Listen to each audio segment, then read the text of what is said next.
Welcome to Praxis, a podcast where we explore how to practice and embody the way of Jesus in our everyday lives. Thanks so much for taking the time to listen. Right now, we're in a short series on disability in the church, and I want to encourage you not to tune out. Did you know that roughly 17 to 20% of the population lives with a disability?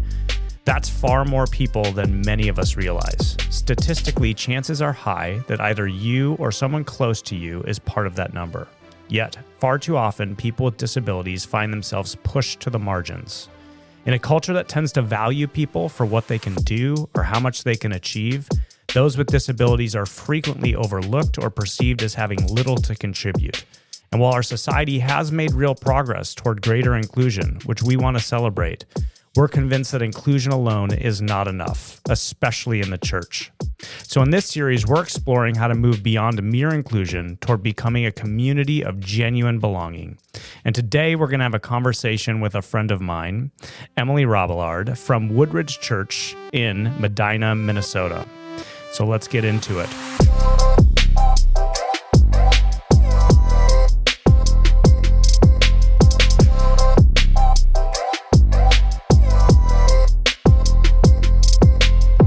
Well, welcome everyone. My name is Mac, and I have a little bit of a double introduction today. Normally, I co-host with my friends Katie and Josiah, but Katie is out on maternity leave, and Josiah texted me at like 6:37 this morning saying he thinks he has strep throat.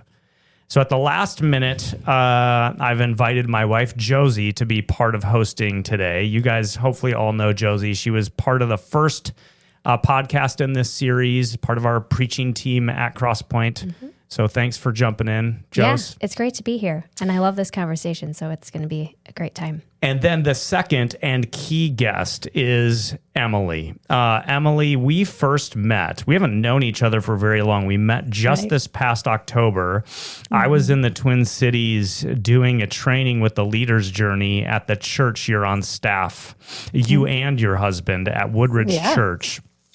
And at some point during the day, maybe I had shared some of my story and you came up and you said, look, I oversee special needs for our church and work at a residential program. Mm-hmm. And we just got talking and I was like, oh, it would be so good to have you as a guest. Yeah. You are married to Dan, who I'll just tell you, he has by far the best beard I have ever seen. Like, our community knows. It's just so impressive. I have beard envy big time. He is the associate pastor of community and connection at Woodridge. You have two daughters, Harley and Hazel. Yes. And one fun fact that I get to see on Facebook quite a bit is that you guys have a hobby farm. So cool. We do. It was a dream of mine. During COVID, I was like, I pushed a lot for it. And I said, Dan, we're not going anywhere. Like, let's give this a try. So we started with just a couple chickens, and that's how it all begins. They call them like the gateway pet. That's the slippery slope into goats and pigs. Yep. So right now we have 10 chickens, 4 goats, 2 bunnies that roam around our house. They're actually litter box trained. Oh my goodness. And over Christmas, so they have like their own little litter box. And then over Christmas, we got a kitten. So now we have a kitten. That's a lot to care for. Yeah. I would imagine it keeps you busy. It does, but it's so therapeutic. If you're ever really overwhelmed and overstimulated with people, I just like go out to the barn and they love you no matter what, especially if you have treats. So it's just these are my friends. They don't talk to me. They just want to cuddle and eat snacks. So I love that. Now, do you feed them like people food? Do you make it for them and cook and stuff like that? Or do you just... Yeah. So our chickens are very spoiled, especially when it gets cold here. Yeah. And they love like warm oatmeal. We do that a lot. Yeah. The goats' favorite snacks are either animal crackers or graham crackers. Oh, funny. So if you have them, they can smell them like a mile away and they will come running and rip at your pockets. Yeah. So amazing. They all get special food. So your grocery bill must be fun.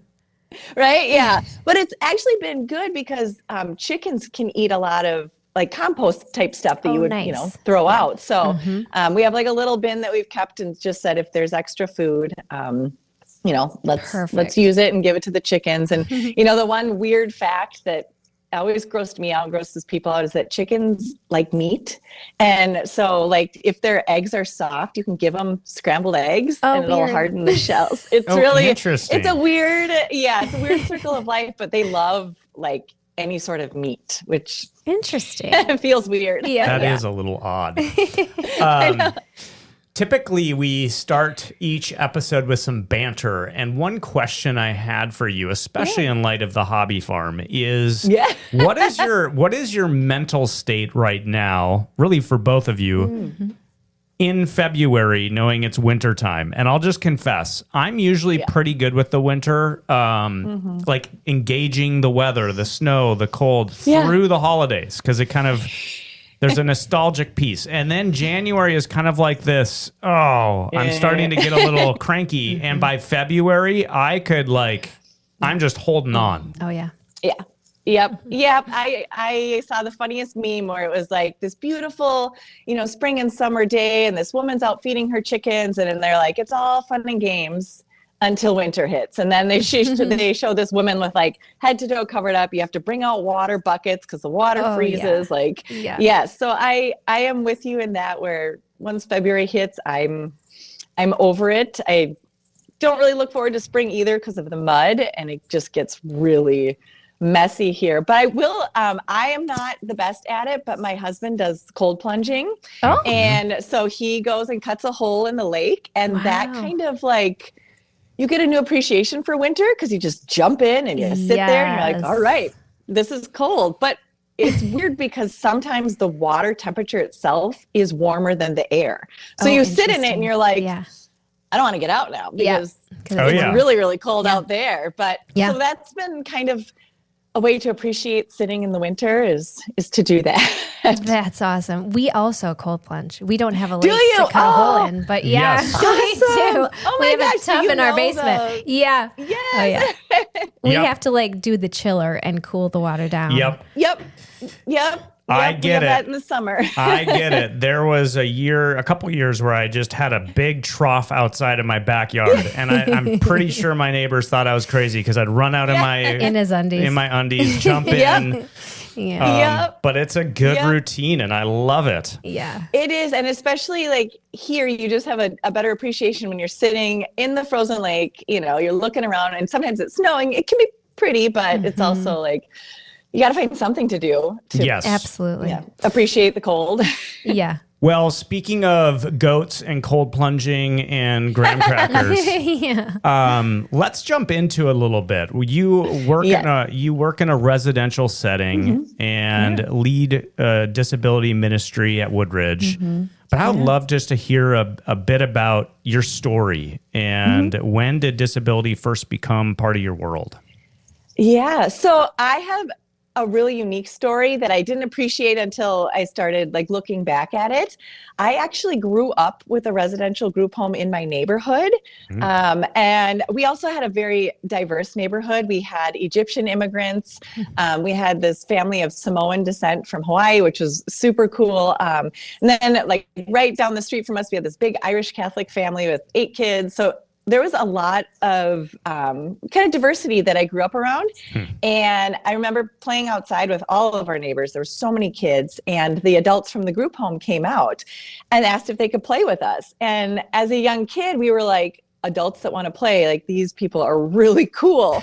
So they would come out and play with us. And I will never forget, they always wanted to play Teenage Mutant Ninja Turtles. And being young and in the 90s, we were like, this is awesome. So I always grew up just around different people, and my parents really stressed that no matter what, you treat people with kindness and respect. And we'd go over to the Egyptian family, and the way they cooked was very different. They cooked on the floor with their hands, and it was just a learning experience. It was like, oh, cool. Like they do it differently than my mom does at home. So it's always been part of our family to just treat people, no matter what they sounded like, what they looked like, with respect. And I was a very friendly kid when I was little. And so I was always paired with kids who needed a buddy in class. Mm-hmm. And then it was like first and second grade, I would go down to a special room and help kids learn to be friends. So I was always with people who were different. I was very comfortable around them. Behaviors never bothered me. So it was neat to look back and see that God was like totally preparing my heart for where I am now. It just doesn't bother me. And I just see them as people. Where did you grow up? What was the community? Yeah. So I grew up in Wayzata, Minnesota, Yep. Which my mom always jokes we weren't on like the fancy side of Wayzata. We were on like the other side. So it was, just a regular, I don't know. It was an awesome childhood being in the neighborhood I was in. So it's an interesting convergence because clearly your parents instilled some sort of value here for you. Like your parents Very modeled a Jesus-centered perspective around diversity that you absorbed and then got to experience. Yeah. And it clearly then rippled out not only in your neighborhood, but also into your presence at school. Mm-hmm. Yeah. Yeah. And even, growing up that way, that's how Dan and I wanted to raise our daughters too, was that no matter what someone looked like, what they sounded like, if they were in a wheelchair, whatever the circumstance was. And my girls have been coming to visit the group home ever since they were babies. So to them, it's really neat to see they have that same view of people now where it's like, a person is a person. We're all, made in God's image. And they are very comfortable too. But it's also countercultural because I think the natural human instinct is to surround ourselves with people like us who give us a sense of comfort or stability. And it seems that part of this work is to do the exact opposite, to actually to intentionally step outside your comfort zone and experience diversity, people who aren't like you, with a genuine openness. Almost Very like much. a hospitality of heart. Yeah. And when I was talking with Dan about some of this stuff, he even said, when we were dating in college, I worked in kind of the same group home, but it was for younger kids. And he would meet us at the park and stuff, and how it opened his eyes too, to be like, there's nothing, I hate using the word fear, but there's nothing to be afraid of with someone who's different. Like they're just people, and, they're funny and they have feelings, and just, so it's been a shaping time for him as well. And they love Teenage Mutant Ninja Turtles. And yes, I get it. Gosh. I grew up in the 90s, and I actually have an embarrassing story. When I was in kindergarten, I begged my parents for Teenage Mutant Ninja Turtle whitey tighties. Okay. Yes. And I got them. And this was in Minnesota in the wintertime. We were coming in from recess, and there was a girl that I kind of had a crush on. Story before. And so this classroom, like the place where you hung up all your snow gear, was sort of behind the blackboard. We didn't have whiteboards. There were blackboards back in the day. And so I'm back there, and this girl that I thought was kind of cute was back there too. And I went to take my snow pants off and ended up pulling down my sweatpants too. Yes. And you'd think I would have been like really proud, like check out my Teenage Mutant Ninja Turtle. Yeah. But I was so mortified. Yeah. Oh my goodness. Oh, that's awesome. Yeah, I don't know what it was. And one of the women from the home always wanted to be Shredder. So she was always the bad guy. And she would like, what is so amazing about how God works is, so she always stuck out to my mind. We loved playing with her. Just a wonderful woman. And when I started going to the Tuesday night church, she was actually there. Wow. And she had suffered some strokes, and she ended up in a wheelchair. So she didn't have a lot of recollection, but I was just like, oh my gosh, that's Lisa from when we were little. And she's here. It was just really cool. Oh, I love that. You don't know who God brings back around and when. And it was so cool. Yeah. It sounds like your upbringing was so immersive in this like eclectic community that it just became part of life. Yeah. For you. Yep. And there was lots of, there was a family who did foster care. Like there was just a lot of different families. And, my parents were just, very like, no, we don't we don't exclude someone for anything. We always include, and just they're people. I love that. Yeah. So tell us kind of about the transition then. Like, you grew up immersed in this, and obviously there had to have been a moment in time where you sort of felt called to pursue this as a career or a life path. So tell us about that time. Yeah. And that was all God-led as well. When I went to college at Winona State University, which is like 2 hours kind of south of the cities. And I had tried a lot of jobs that I knew were not for me. I worked in a juvenile detention center, and that was definitely, I was only there for like a week, and that was really hard. I could have told you like a week after, and like 30 seconds into meeting you, this is not going to go well. No, I walked in, I was like, oh, and I was like, nope, you're going to give it a try. Like, oh, wow. Nope. I did hospice care, which was also very, very difficult. I worked in hospitality and hotels and just craft stores.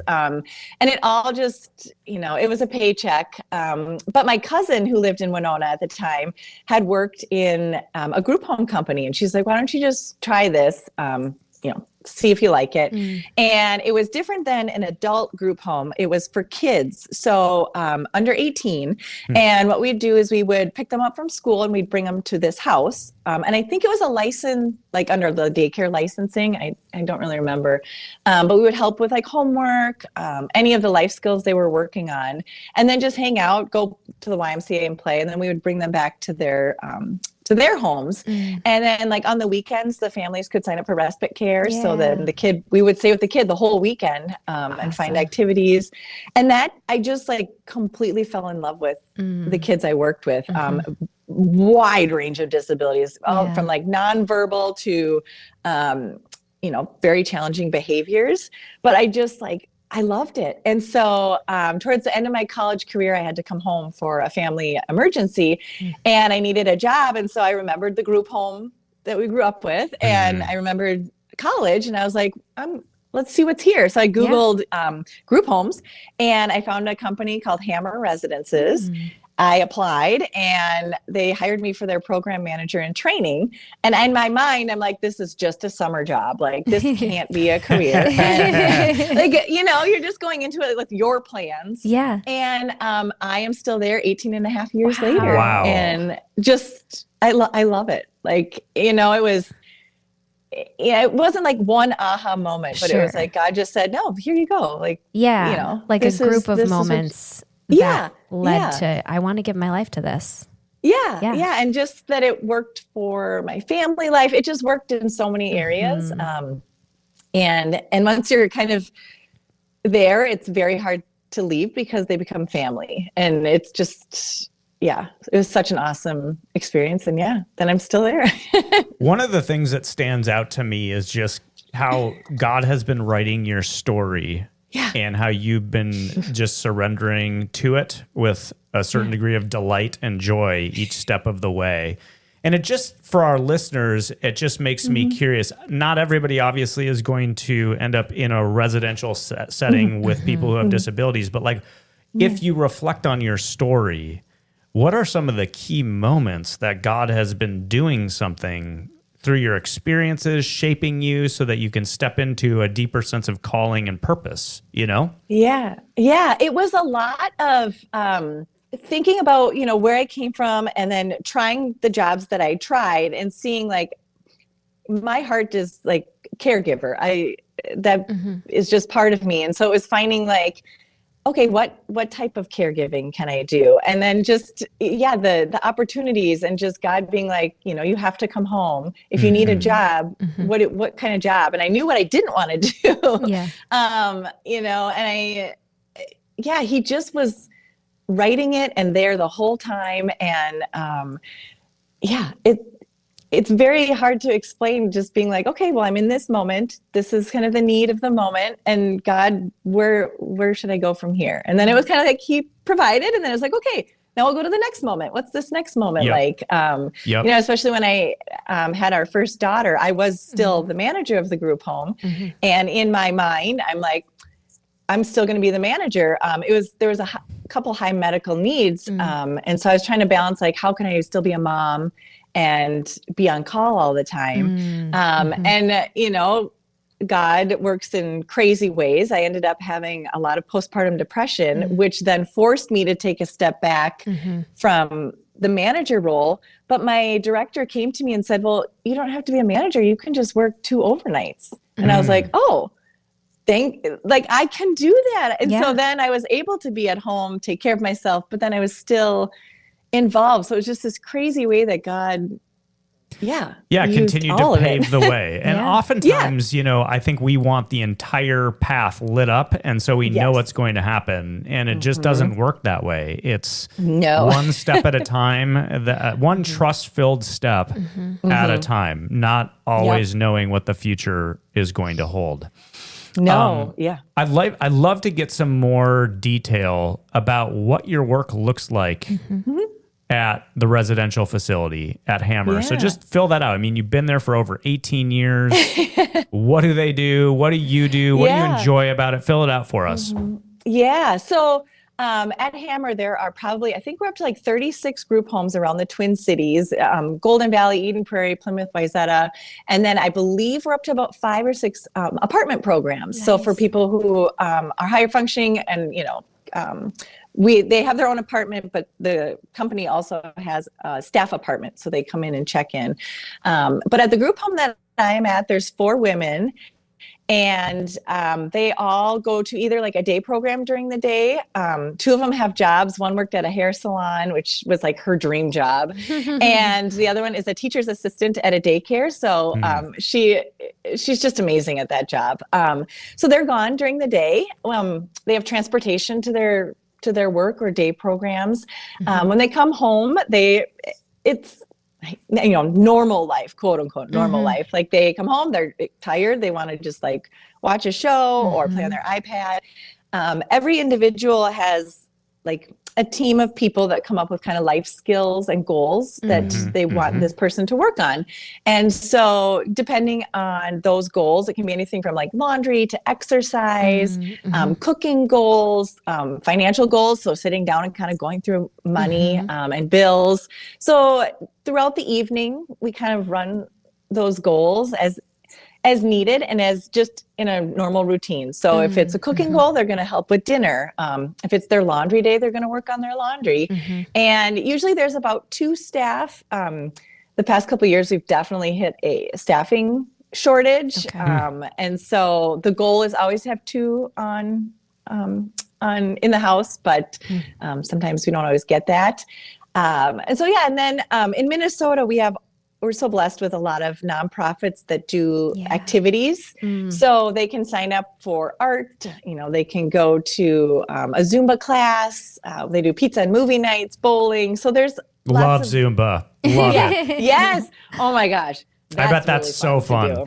Oh yeah, it is. And it was really cool pre-COVID. They don't do it now, unfortunately, but pre-COVID, the local YMCA had a Zumba class every Wednesday night, and a lot of people from Hammer would go, and the instructors were just so kind and like, I mean, it was a party and you were getting a workout in too. So it was always really fun. But so each individual has those goals, and activities kind of vary depending on the level of ability as well. So some of the other homes, you know, the life skills look a little different, but they still have stuff that, you know, you want someone to keep striving and working on. Absolutely.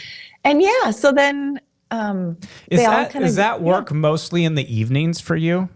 Yes. Yep. So it's mostly like the afternoon, evenings, probably like 3 p.m. to about 9 is, you know, double staffed and going or doing things. And then, and then you go to bed. Like I said, I do overnights, so I sleep there. And what's amazing is when I had littles, I would always be like, okay, Dan, I'm going to work. And I got to go sleep, like, because we get paid. There's no medical needs throughout the night at the group home I'm in. So I would get paid like a chunk of sleep. And I'm like, this is amazing. Get paid to sleep. Yes. There's no baby crying for me. So it's just, and you wake up and help them kind of run through the process of getting ready in the morning for their rides to come. And then they go off to their day programs or jobs. So Wow. So that I can see, I'm starting to kind of connect the dots that like the whole family to a certain degree is invested in this because it taps into evenings multiple days a week where you're like staying overnight and kind of those peak home hours from 3 to 9. Like that's a lot of action for a family with young kids. Right? Yep. And it's kind of like across the board for anyone who works in this field, that's kind of, you know, what you see is that it does take away from your personal family life, but you know, my girls loved having just dad those 2 nights that I would be at work, and I had done it since they were babies, so that's what we knew. That was what our family did. Like I said, they knew the ladies I was going to go be with, and they were like, "Okay, well, tell them I say hi." I'm like, "Okay," so it just becomes like this. It's family. It's your rhythm. It's your rhythm. But I think there's a lesson there that I want to highlight. Obviously, this is part of your employment, so you're getting paid to do this. Yes, but then when you start talking about how like there's so many nonprofits or organizations that come in to do these programs, it strikes me as very significant. There's a lot of things that sort of act on people's time and energy. And many people feel like, oh, I can't add anything to my plate. And I think it just highlights this point that if you're going to engage meaningfully in life, and prioritize some sense of diversity by including and even creating context of belonging for people with disabilities, you're going to have to sacrifice in some way. Yeah. Oh, yeah. It isn't just going to happen. You're going to have to maybe not watch Netflix. You know what I mean? Or right? There's going to be some time, energy sacrifice that's required in order to prioritize becoming the kind of community that God wants us to be. Yeah, exactly. Especially if, you know, you're a church that provides any sort of respite night out, or, you know, just any of those things. That's a commitment that you're going to make. But it's worth it. It's worth totally it. Yeah. So let's jump over to the church world, because you don't just work at Hammer, you're also leading things in your community at Woodridge. So what does that look like? Are you gone every night of the week? Like, what's happening? I know. You know, and this again is where God is just so good, and we are so blessed with, you know, the little backstory is my husband worked at Best Buy corporate for almost the same amount of years that I was at Hammer, and he was let go. He was let go almost the same time I was hired at the church to do special needs ministry. So I was like, okay, like I can work 1.5 jobs, and he stayed at home.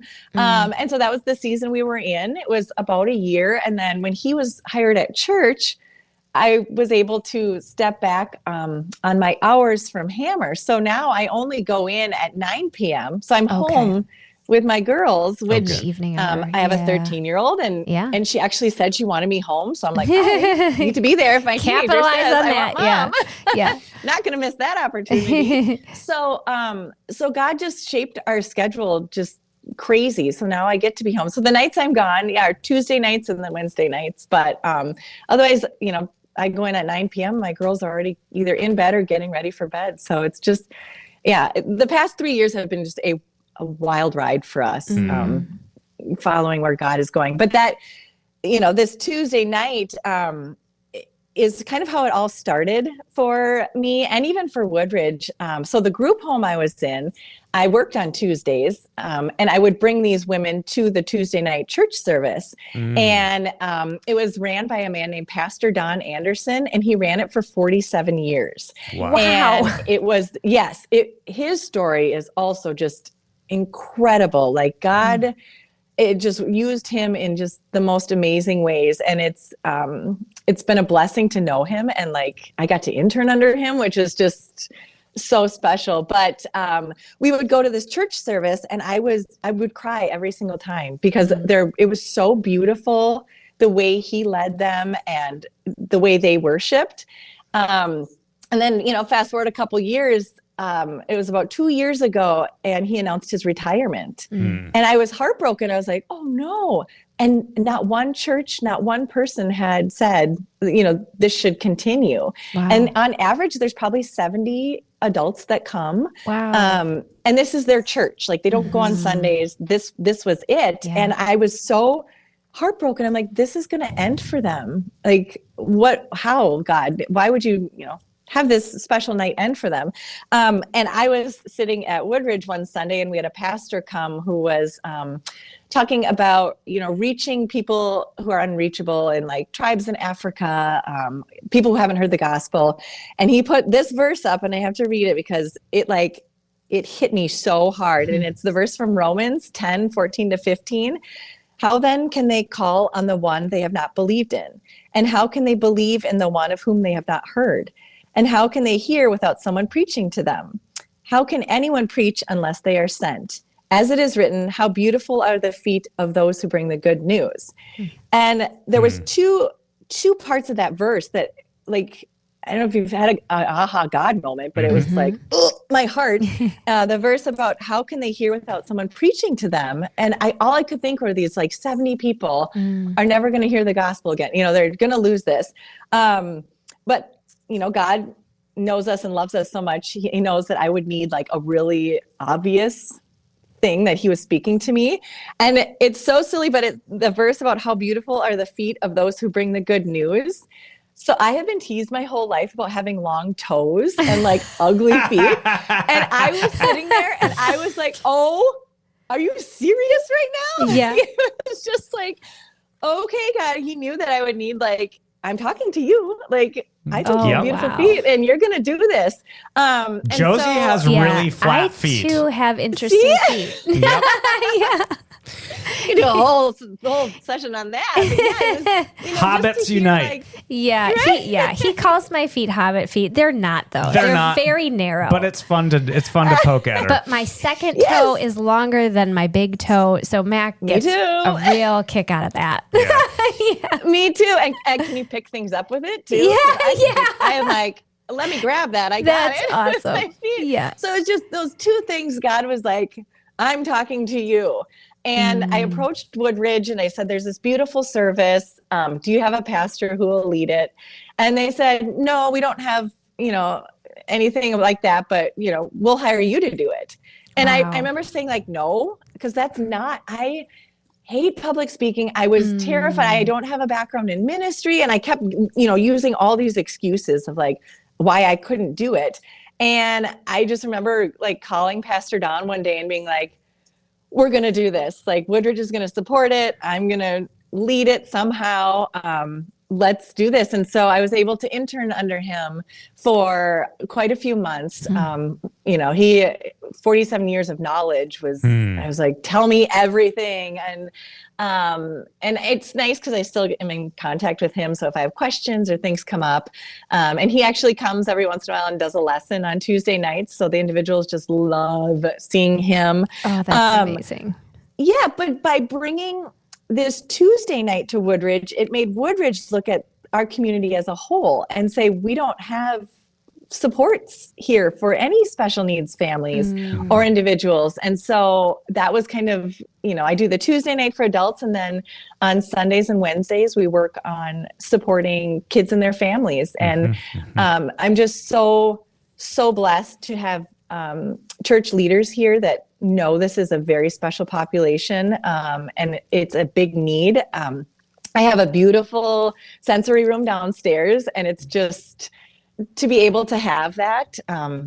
I know a lot of churches don't, and to be supported in that way. So yeah, we do a buddy program here at church. Some kids don't, can't be in large group.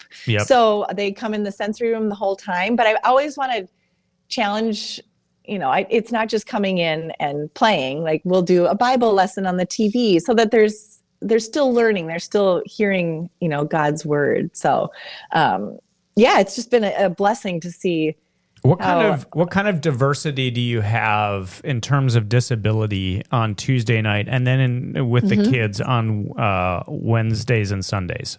Yeah, I mean, on Tuesday nights, we have individuals who are nonverbal in wheelchairs that come, all the way up to very, very high functioning, living in their own apartments. And it's just neat because they're all there to worship, and they all do it in their own unique way. If you just sat back and watched, you're like, they get it. They're hearing it. And on Sundays and Wednesdays, we have more higher functioning kids. We have some individuals who have Down syndrome and autism. So it's a variety, and it's very diverse. And the one thing I've learned is to treat everyone as an individual, and the way you cannot put them in a box in a room and say, you're going to learn this way. It's getting to know them and their family and figuring out what is the best way to support them. That feels like a really big takeaway, that we can't, like, even take, for instance, Down syndrome, and we're part of that club. It would be a big mistake just to go, well, that person has Down syndrome, and here's all that means. You have to take each person and their disability on its own. Yep. And then learn to relate to them in that way, which I think I would imagine, especially, I mean, I'm speaking in light of our own church, can create some challenges when providing support through a community, because there's not just a template you can follow. Each individual with a disability has unique needs that then require a unique support.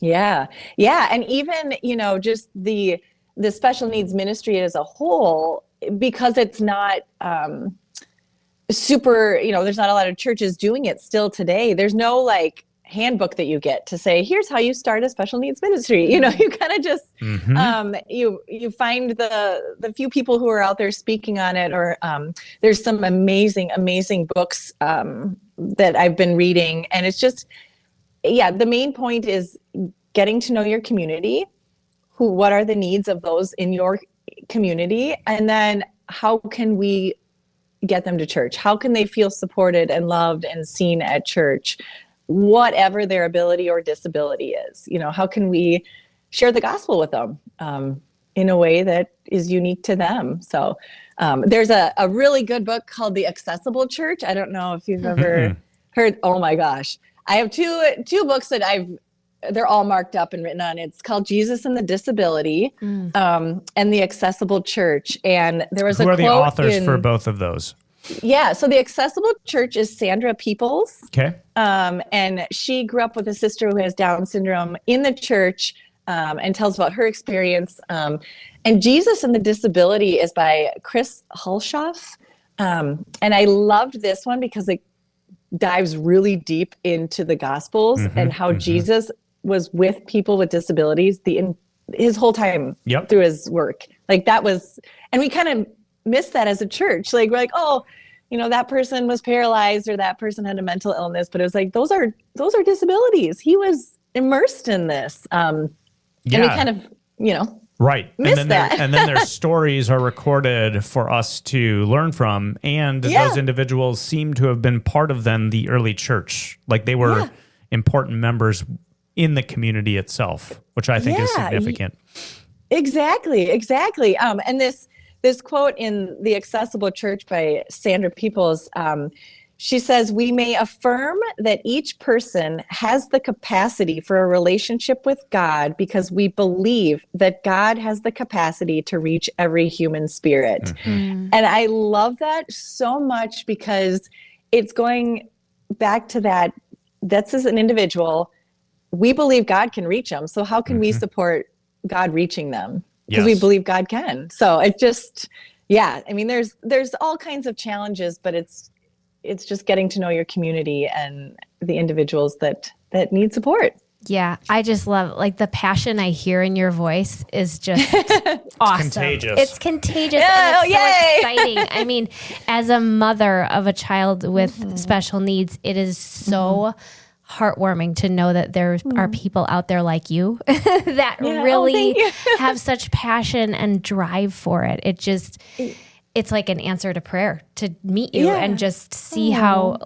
passionate you are about this topic and that you've really given your life to it. And I love that you have these two contexts too that you exercise this passion in. I would love to know, from the church side, from the group home side, are there things in each setting that you kind of wish that the other one had and vice versa? Like, are there strengths to each? And what do you wish the other one could, kind of work on? Yeah. Well, I'm just so glad you were a part of the podcast today. This is just so awesome getting, the mother's perspective as well. There's a lot that I wish the church would know, that residentials are kind of farther ahead on. The residential really looks at the individuals and what they could be capable of. They like these life goals that they set is like, no, there's no reason you can't fold laundry. There's no, it's these challenges that they do. The mission statement of Hammer is to provide people with intellectual and other disabilities the opportunity to live life to its fullest. And I love that. And I wish the church would adapt that too, and to provide opportunities for individuals with disabilities to come to church, to be a part, be included and belong in a church. And so I wish the church could see that, how capable individuals are. This national statistic is like, I think 10% of churches have any sort of special needs. So that means there's 90% of churches that are totally missing a population of people. And one of the things I hear, and I've heard from other individuals that I kind of meet with, is like, oh, well, I don't see anyone in our church with special needs. And that's such a red flag, because it's like, they can't get to church. You're not saying like, if you come, we'll support you. Because if you have a child, with autism, maybe they're a runner or, nonverbal, you're not going to show up at a church and hope for the best. You're going to be like, are they going to be supported? And so when they say, we don't see it in our community or in our church, it's like, well, they can't come. They're there. There's two things you're saying that I want to make sure we highlight. One is maybe a difference in the residential setting is they've moved beyond pity to empowerment. They're genuinely seeing these individuals through the lens of potential. And so their presence isn't just one of providing care, it's one of coaching and development and wanting to see them advance and reach their full potential in life.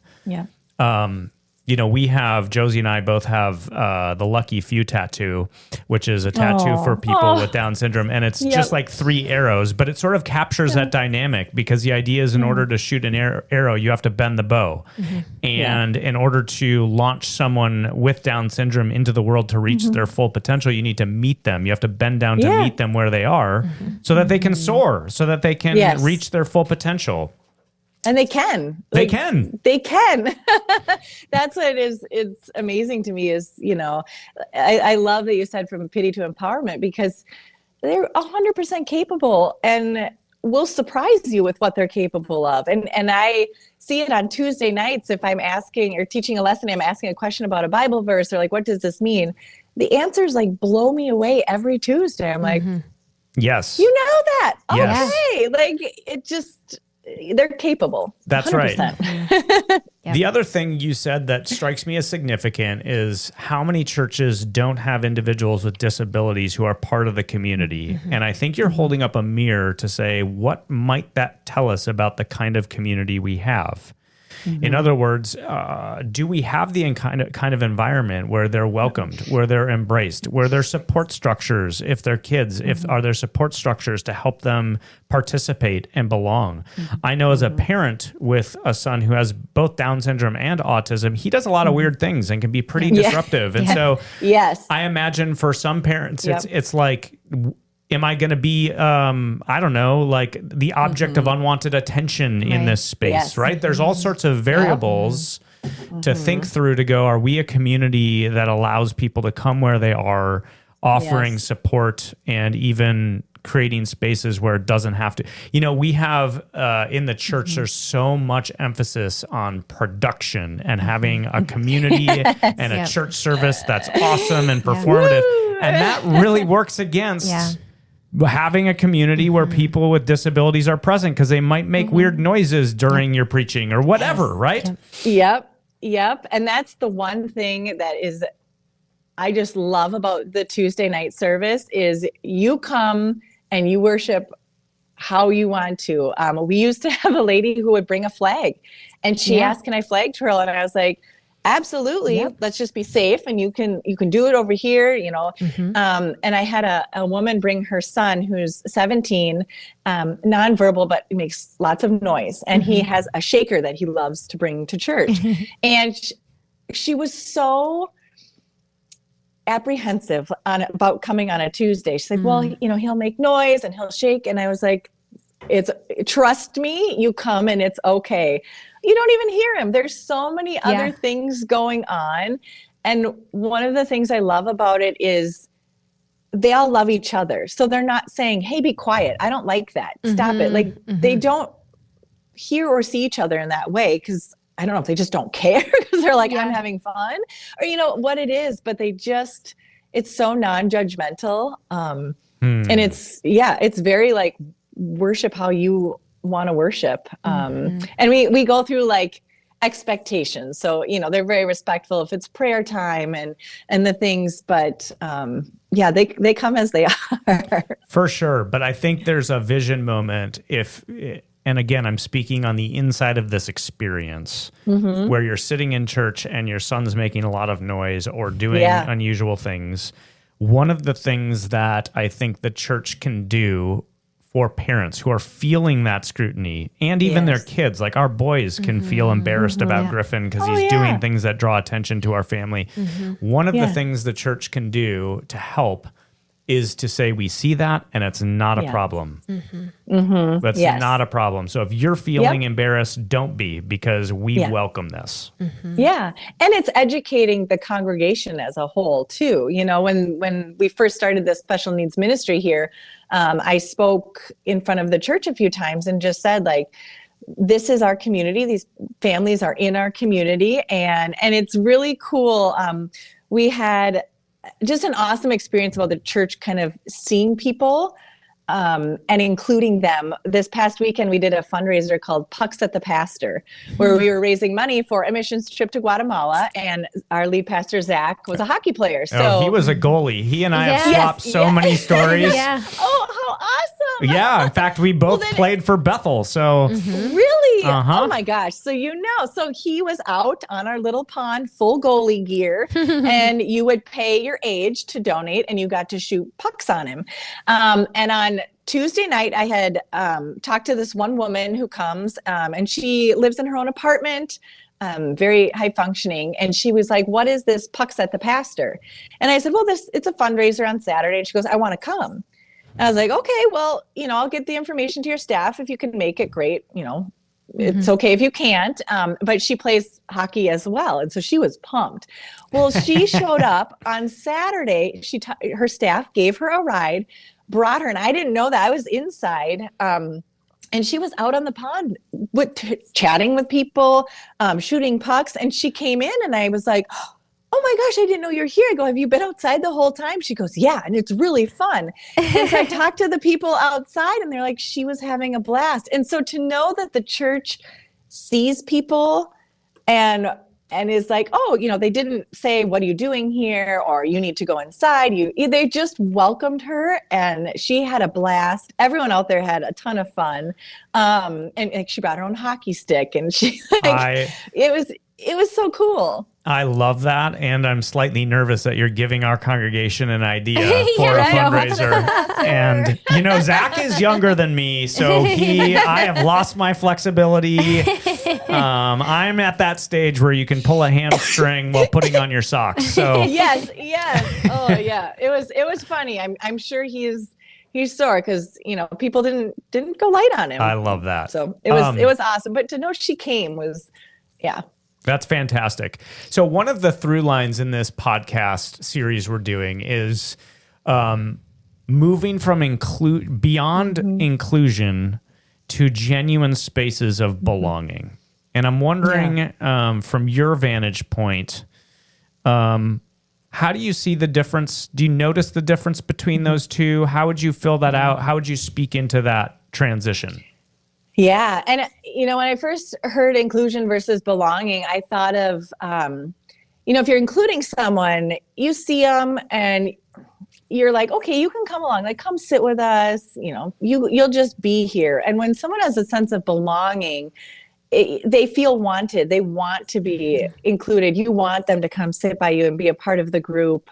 There's a pride that comes with belonging. Like, this is my church. I belong. I'm involved in things. And it's really cool because we have another story of a fifth grade boy, and he's autistic, but he's also the 3E, the 3 exceptional. So he's very, very smart. Like, this kid is just amazing, and doesn't fit in with his peers. And we did Vacation Bible School last year, and he wanted to come. And on the first day, he was with his group, and he did not like it. He hated it. Kind of hung out with me most of the time.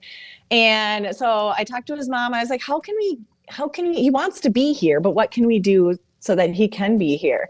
And Dan was volunteering as like a kind of a float guy, going from group to group. And I said, would you like to hang out with Dan and be kind of on this safety team? And he loved it. So we gave him please. I would hang out with Dan any day. Well, I'll have a sign up for that next year. Yeah. But it was so cool, because Dan is married to me and has had all these experiences. He's very comfortable jumping in at any point.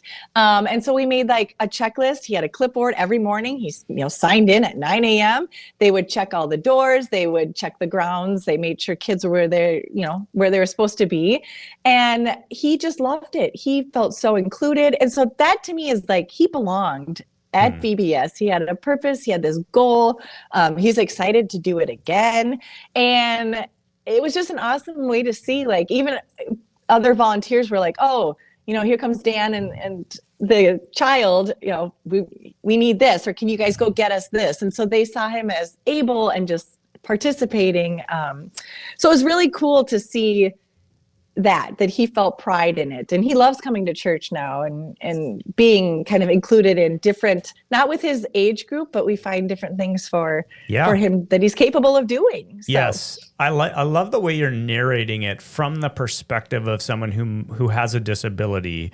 You notice how they experience belonging, which is like, this is my community. I'm comfortable here, and so on. I wonder too, if you could speak to, what about those without disabilities? What might shift for them from inclusion to belonging? What do you notice there?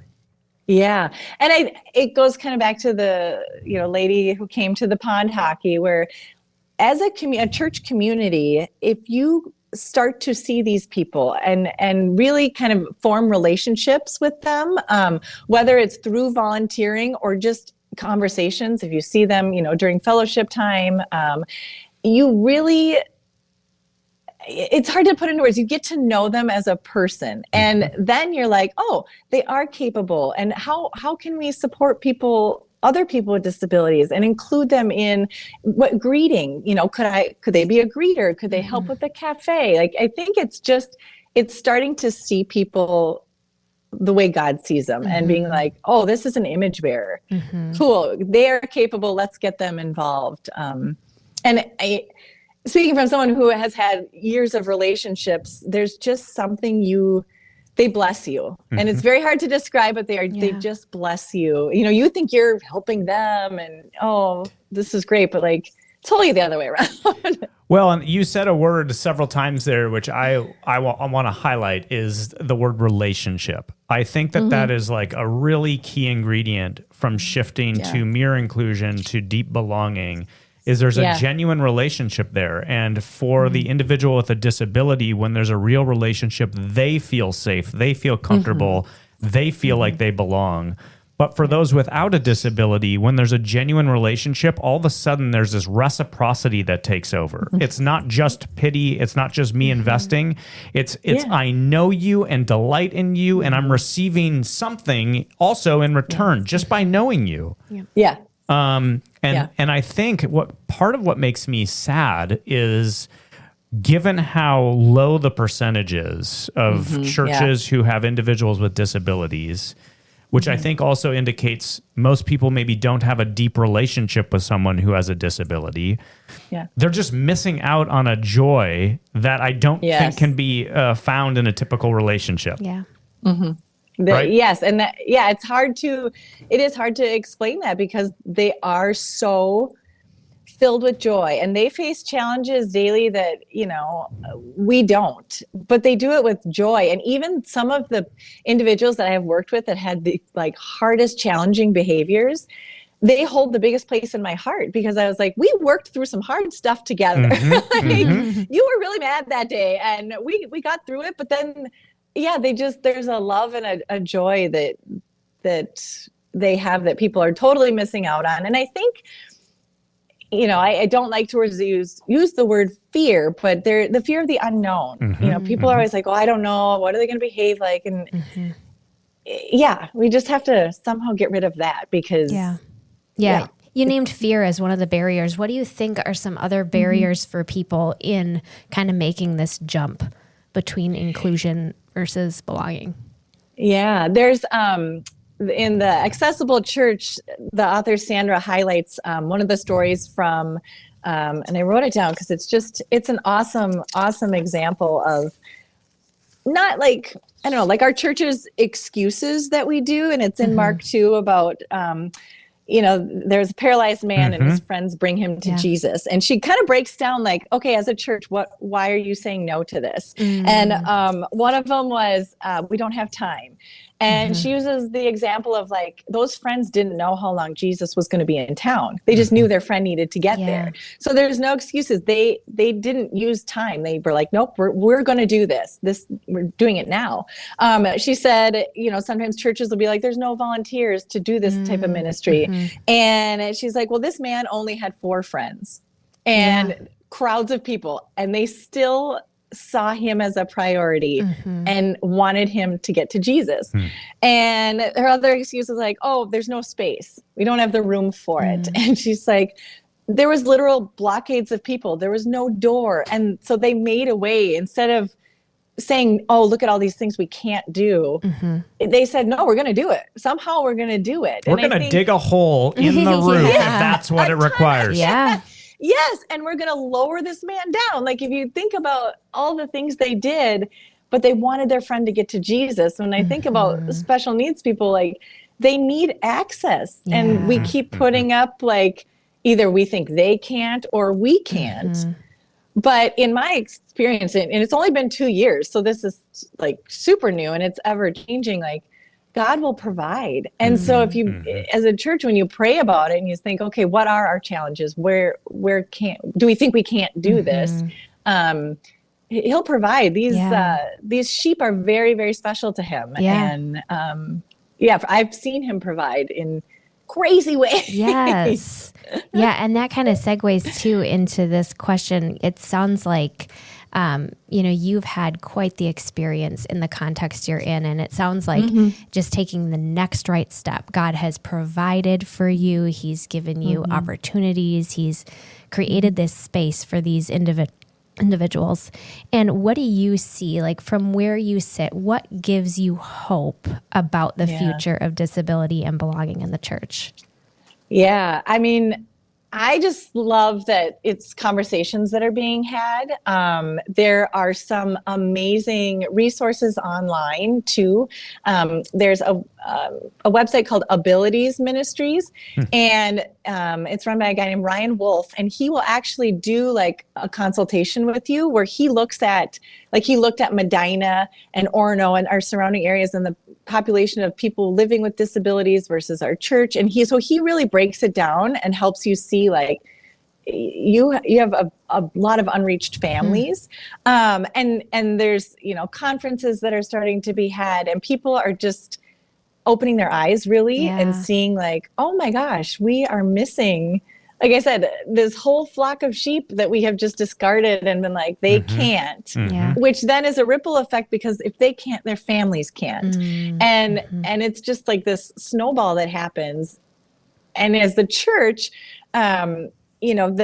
Jesus said, come to me, all who are weary. And one of the things that I have learned over the past 18 years is these families need the church. They need support. We are supposed to be the ones that take them in when they're tired and need a break. And the world is really heavy in a different way for them. And so for churches to start seeing those families and individuals too, like the adults that come. I'm just excited that it's conversations being had. People are seeing, podcasts are being done, and it's a really cool, I have a lot of hope.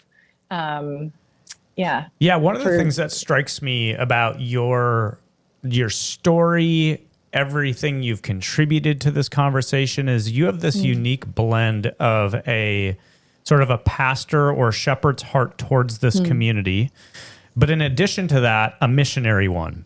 I have a dear friend, Barb Dietrich, who's part of our community, and she has had a kid with a disability, and she tells me this all the time. Based on the statistics, this is one of the largest unreached people groups in the United States. Yep. And I want our church to hear that because to the degree we can't create an environment where we're genuinely pushing outside of our comfort zones and creating a welcoming, inclusive space for belonging.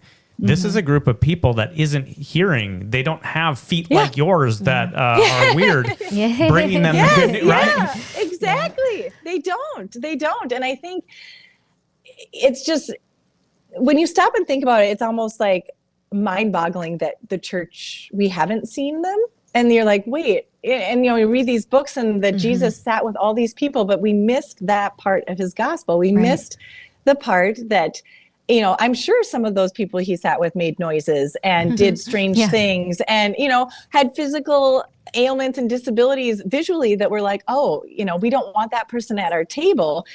But Jesus went to them. And on purpose, on purpose, he was like, nope, those are the people I'm going to go sit with. And to know that the church has missed that. There's even that story of blind Bartimaeus who's like crying out. And the disciples sort of try to silence him because he's being loud and obnoxious. And yes, exactly. What does Jesus do? He basically rebukes his disciples by giving this guy his full attention and then providing healing. And we just kind of missed that part of the gospel. That's right. This is called the Praxis Podcast. And of course, orthodoxy is like right belief. Orthopraxy is right practice. So we end every episode with some practices to give our listeners, don't just listen to this. Now go practice something, do something right away. And this is totally off the cuff. Oftentimes when we're recording podcasts, we kind of think through practices together but we're just going to make it up as we go. And so I want to give you, Emily, the opportunity to name a practice for our listeners. Yeah. So I thought about this because I thought about looking back at my situation when, we were like, we're going to do this, how, and what do you mean we're going to do a special needs ministry? And my first, what I wanted listeners to know is pray. The first thing is just pray about it. God will lead you. He'll bring people to you. I really think praying about seeing this population of people and their families is the first thing. And I really also, we have to remember the gospel's for everyone. Jesus didn't just say, if you can make it into the church, if you can make it into the temple. And the Bible verse about man sees the outside, but God sees the heart. We can't be so wrapped up in, okay, I'm praying about it. Now, how do I make sure these people are knowing the gospel and hearing the gospel? And it's not our job. God will work within them. Everyone being made in God's image has a purpose. There was no one is made by mistake. And so when you start to pray, you think, how can we do this? Really get to know your community. Like we said before, just because you don't see them at your church doesn't mean they're not there. Yeah. Reach out to the schools. You can get all the information of how many people are living with disabilities. Really get to know your outside community before, bringing it into the church. And again, just that there's no excuses. I think if you say we don't have the time, space, anything, well, God will make the time and the space and the people. He will provide. And so really just, there's lots of resources. Like I said, the Abilities Ministry, there's amazing books. So just pray and get to know the community and see where God leads you. That's a great first practice. There's tons of ways to press into this conversation, through education and active involvement. And you're naming a very important first step, which is to pray and discern where God's asking you to start, right? Josie, what would you name as a second practice? Yeah, I like that statistic, Mac, that you said at the beginning, that 17 to 20% of the population lives with a disability. So that means that in the places that we frequent, whether it is, at your son's basketball game or work or church, like these people exist in the context that you are already in. So I think a great practice would just be to notice that this week. Like, who do you notice in the grocery store? Who do you notice at school, at work? And just kind of take an inventory of who God is placing in your life already. Yeah, so Emily, you named several times, and I hear Josie picking up on that Jesus saw people. He saw things that otherwise some people missed. And maybe to complement this practice of seeing those who maybe have disabilities in your everyday life, go through the Gospels, as you've named, Emily, and just read the Gospels through the lens of disability and notice how many stories there are and how Jesus started by seeing those individuals, and then it led to some sort of embodied presence. And I'll just tell you, the book of Acts is also full of it because the disciples learned from Jesus how to do that. Yes. So maybe a final practice. I can be a little bit punchy. So yes, I'll just name it. Get over yourself, because we do live in a very performance-driven culture where it's all about looking like we have it together. Everything is put together and nice. And one of the barriers, you named it as fear. I think another barrier is just like, if I'm proximate to this person who's unusual, who's doing or I'm caught up in that. Yeah. You know what I mean? Yep. And I just think, there is a get outside your comfort zone to meet new people. And part of that is like not taking yourself so seriously. Yeah. Yes. Yeah. One of the things I most admire about my son Griffin, and it's probably not a chosen thing on his part, but he literally just has no social awareness about embarrassment. Right. And I just think, man, I wish more people had that. Like the other day, he was sitting on the couch and his pants started to sag down. You could see like half of his butt crack. He didn't know, didn't care. And I'm just like, not that everybody could walk around like that, but there's something to be said about like, why do we take ourselves so seriously? Like, just get over having to have it all together so that you can create spaces for people who don't have it all together. Yeah. Exactly. And I think that was in conversations, you start to look at, the way your church does a service, and things have to fit in a certain box. Yeah. You sit up, you stand down, you are quiet. Like you said, if someone's making noise, that is not okay. Like, you are disrupting. But in reality, it's like, well, who says we have to worship like that? Like, who says it has to be this way? On Tuesday nights, it's you are so immersed in just the joy that's there that you don't notice the person spinning or the person humming, because the room is just so filled with joy. And like you said, they don't care. Nobody cares. You're free. You're there. You're experiencing the Holy Spirit. And it's letting go of like this box that we think even church has to be in, because it doesn't. Emily, you are such a delight, and I so appreciate you joining us. What if people wanted to connect with you, either on this topic or how do I feed my chickens the right kind of meat? Like, right? Yeah. How would they get in touch with you? So my email is on the Woodridge website. It's Emily.Robillard@woodridge.com. I love to talk to people about this. I love encouraging people to just see their community. For 18 plus years, these people have been a part of my life, and it has done nothing but bless me and encourage me when I'm like, one of my favorite things is on Tuesday night, if I make a mistake in a lesson or I drop paper, like, they're cheering for me. They're like, it's okay, you got this. And I'm like, on a Sunday that would never happen. You'd get this gasp and like, but they just bring so much joy, and I think the church could use that and run with it, because but I also there's a King's Community Facebook page that we update when we're doing events, and so just I would love to chat with people if they want to know more. I love it. Well, know this, we're praying for Minnesota. We know there's a lot going on there. We haven't talked about that today, but both Josie and I, Josie grew up in Golden Valley. I grew up in Edina. So we've been feeling a little homesick just knowing, man, there's a lot happening there, and we want to, we love you guys and thank you. Want to be supportive. Well, let me close. And it's interesting, like the individuals, like on Tuesday nights, we do a prayer time so they can come up and pray for whatever they want. We've had people pray for Elvis Presley and all the way up to like the political climate right now. And so to see that through their eyes, on Tuesday we had someone just pray, Minneapolis is really sad right now. And we need to pray for them because they're sad. And I was like, that is it. Like you see it for what it is. And we are going to pray because it's sad. So it's really neat, to even see how they view the world. I love that. Differently than we do. I love that. Well, thanks for joining us today. We hope you enjoyed today's episode. Next time, we're going to have a conversation with a newer friend of mine, Nilda Rivera. And Nilda is in full-time ministry to those who are disabled, and she has a disability. So she brings a lot to the table. I'm stoked to connect with her and learn from her. So stay tuned, and we'll see you next time.